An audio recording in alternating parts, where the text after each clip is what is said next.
We've spoken about history, lineage, and how we got to this point, both culturally, but also personally. We've spoken about mentors.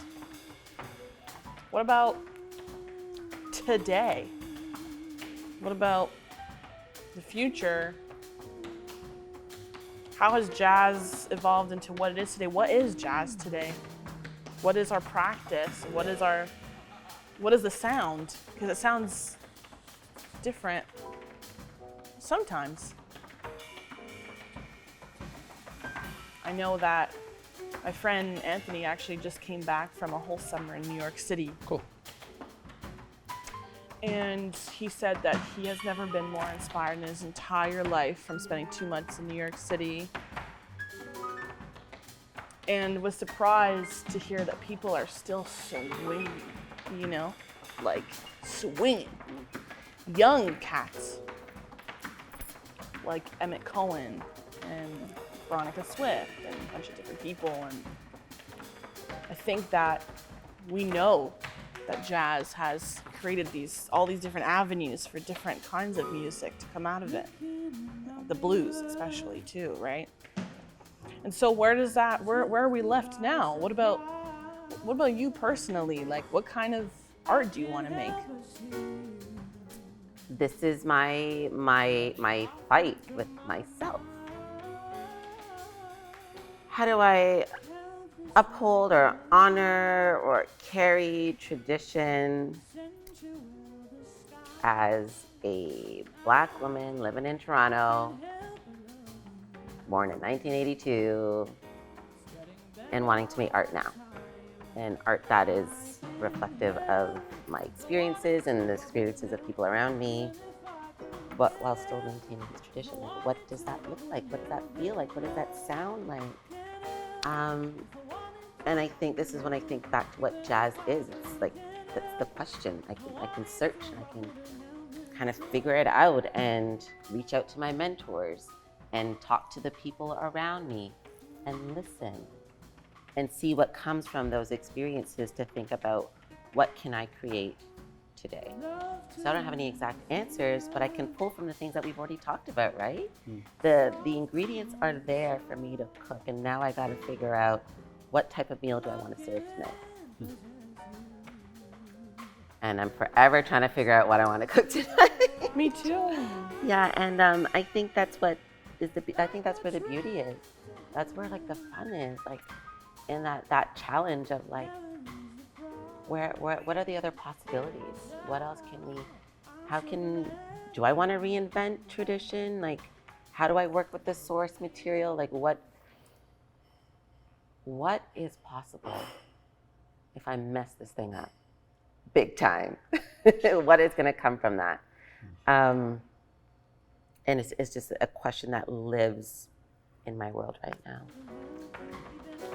But when I think of like music, when I think about music today that I listen to, then like I'm really digging like where else do we hear jazz sounds? Like Erykah Badu, I think, like Jill Scott, The Roots actually kind of helped me with my company name, Holla Jazz. Nice. Like I needed that flow, that rhythm, like that cadence in the rhyming.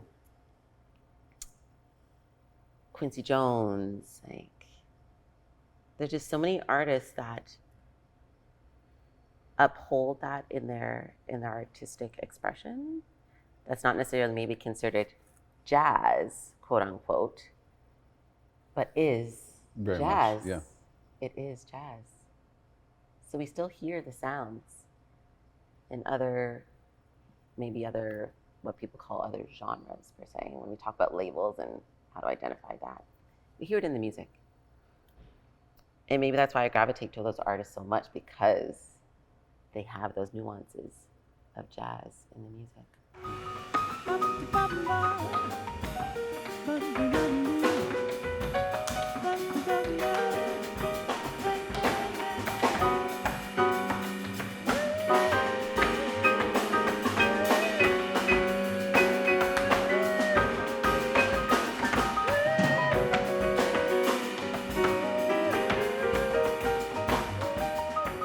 And I want to talk about Charlie Atkins, because I think he's really important.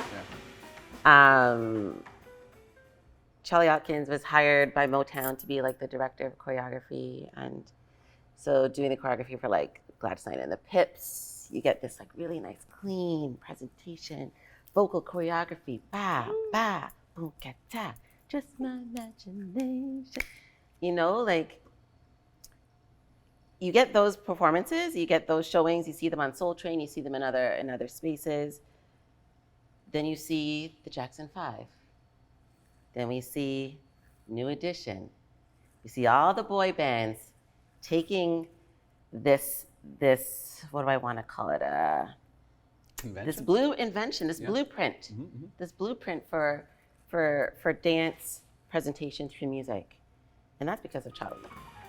So we don't get the way dance is presented through like the group performance, like singing, without Charlie, without a jazz dancer, without a tap dancer. We don't get there. So I think acknowledging him and his like importance in like pop culture is really important, and I always speak to that, and I always honor that, because we sometimes don't talk about the dancing so much, and the choreographers that made the things on the singers of that generation, of that time, of that Motown era, and that Motown era went on to influence so much that we see today. That's Charlie. So Charlie's a great example of a person who is born and raised and makes his bread, makes his living as a jazz dancer, as a tap dancer in the jazz idiom. But then, it seemingly does that as he's the lead choreographer for what we know as Motown. And I won't go into that, but you know, to be clear, I love jazz, I come from jazz. The things that I make moving forward will reference jazz, but it won't necessarily be jazz, necessarily. I feel like the word is helpful, or the name is helpful to bring up associations in people's minds in terms of what we're talking about. But when you said earlier the question, I was nerding out watching this interview with Savion Glover, and he said one of the most brilliant things, full stop. At the time, I had just put out a podcast challenging the name tap dance, and I did this whole thing. It was extra. I tend to be extra. That's fine. But I pressed upload, questioning the name tap dance. The idea being that when I say tap dance, people may be associating this, you know? They may be thinking about Broadway, they may be thinking about Hollywood, they may be thinking about Fred Astaire. This is not my reference. That's not what I mean when I say the word tap dance. And so the Savion interview, he says, yes, I can tap dance, I know how to do that.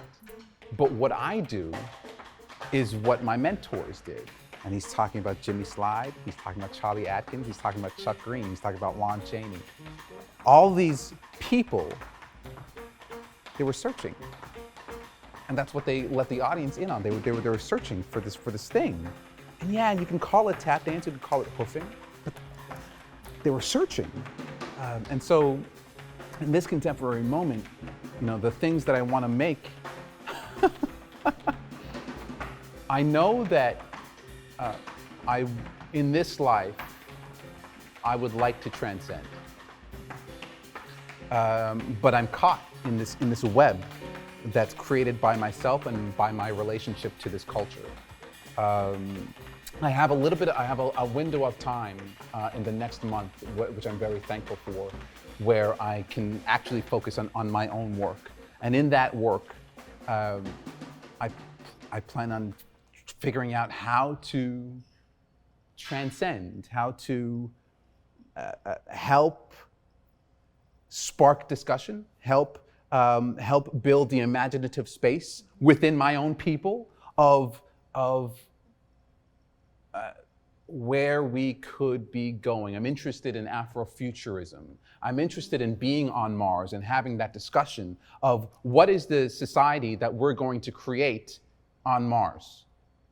are we just going to take our same baggage from here to there and continue with this? We can say post-colonial. I don't think so. Capitalist storyline. Or can we find a way to talk about a future that is inclusive, that we can all contribute to in a way that can have as many of us as possible transcend? It's beautiful. To the future. Thank you. Bye.